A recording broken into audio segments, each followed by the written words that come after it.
महाराष्ट्रातील मराठा समाजाने शांत राहावे, सरकारने सगळे सोयऱ्याचा अध्यादेश काढलेला आहे, त्या कायद्याची अंमलबजावणीसाठी हे उपोषण आहे। लाखो मराठा समाजाच्या मुलांवर गुन्हे दाखल करण्यात आले आहेत, ते मागे घ्यावे, हैदराबाद संस्थांचे गॅझेट घ्यावे। हे आंदोलन सरकारला मोडीत काढायचं आहे। मी आंदोलन करू नये म्हणून निवेदन देणारे कोण आहेत हे महाराष्ट्रातील जनतेला माहीत आहे। पोलीस बंदोबस्त गावातील नागरिकांच्या सुरक्षेसाठी लावले असतील, नाहीतर आम्हाला धोपटायला लावले असतील। मोदी साहेब शपथ घेणार आहे, मी एक निवेदन पाठवणार आहे, तुम्ही शपथ घेऊ नका, मग ते घेणार नाही का? जर सरकारने मराठा आरक्षण मुद्दा मार्गी लावला नाही तर मी येत्या विधानसभा निवडणुकीत मी संपूर्ण महाराष्ट्रात 288 जागा निवडून येण्यासाठी उमेदवार देईल, असा इशारा यावेळी त्यांनी सरकारला व सर्व आमदारांना दिला आहे। जी भीती आता विधानसभेच्या तोंडावर सरकारला वाटत नसेल का? नाही, मग आम्ही काय सांगतोय की आम्हाला राजकारणात जायचं नाही, मला नाही, माझ्या समाजाला एवढीच वेळ आहे।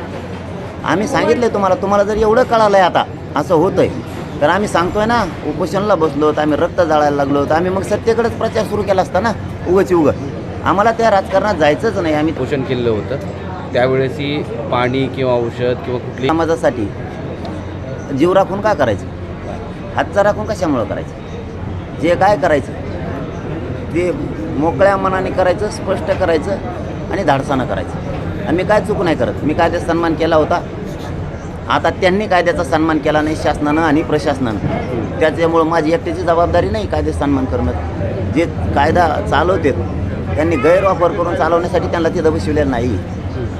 27 लेकरासाठी लढतोय हे मराठा समाजाला महाराष्ट्राला सांगतोय, एक मेला तरी चालत, पण लाखो करोडो लेकरं मराठ्यांचे सुखी झाले पाहिजेत हे स्वप्न घेऊन मी इथं जीवाची बाजी लावून बसलो आहे। मी कोणताही अतिरेक करत नाही आहे, परंतु नाविलाजी मी एवढ्या वेळेसच माझ्या समाजाचा शब्द ऐकत नाही आहे। समाजाचं म्हणणं आहे मी उपोषण करू नये, परंतु मला नाविलाजी मी आपल्याच समाजाचे लेकरं मोठे व्हावेत म्हणून आमरण उपोषणाला बसतो। तुम्ही खूप आजारी पडले होते, अगदी तुमची किडनीसुद्धा गायब झाली होती, तुम्हीच सांगत होते आम्हाला। त्यांचे डॉक्टर म्हणत होते कंपनी करायची, सगळे कामं करायचे आणि मग इकडे यायचं। मी आहे ना इकडं। आता मराठी एक आहेत का नाहीत हे उभ्या जगानं बघितल्या।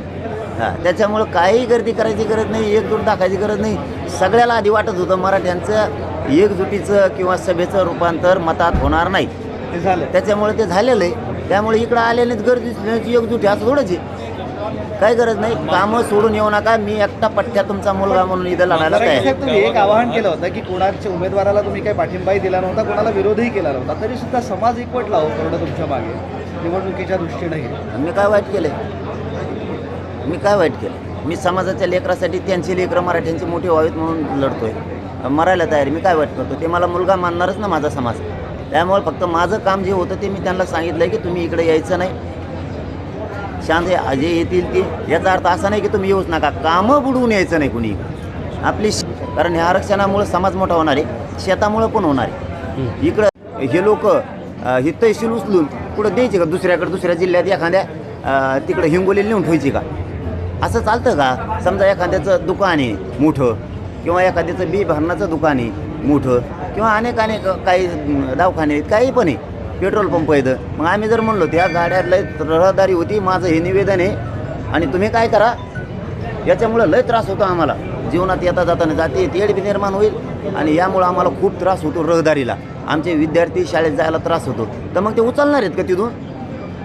ती वस्तू आम्ही सांगितलेली। आता उद्या मोदी साहेब शपथविधी घेणार, मी निवेदन पाठवतोय, त्यांनी शपथविधी घेऊ नये, त्याच्यामुळे जनतेला खूप त्रास होतो, मग घेणार नाहीत का ते? असं नसतं हो, असं नसतं। आंदोलनाला जातीय सलोखा बिघडतो हा गंभीर आरोप करण्यात आलेला, त्याच्याबद्दल काय?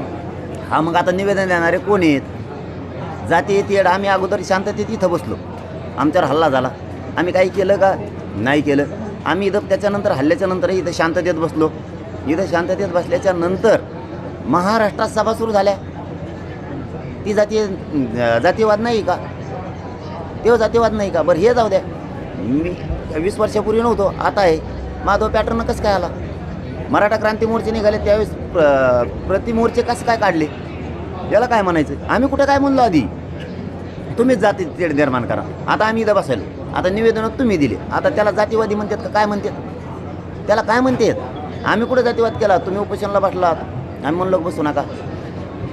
तुम्ही आंदोलनाला बसलात, आम्ही म्हणलो बसू नका, तुमचा अधिकार आहे। तसा मला आज मी यासाठी बसलोय की मला घटनेनं अधिकार दिलेला आहे लोकशाही।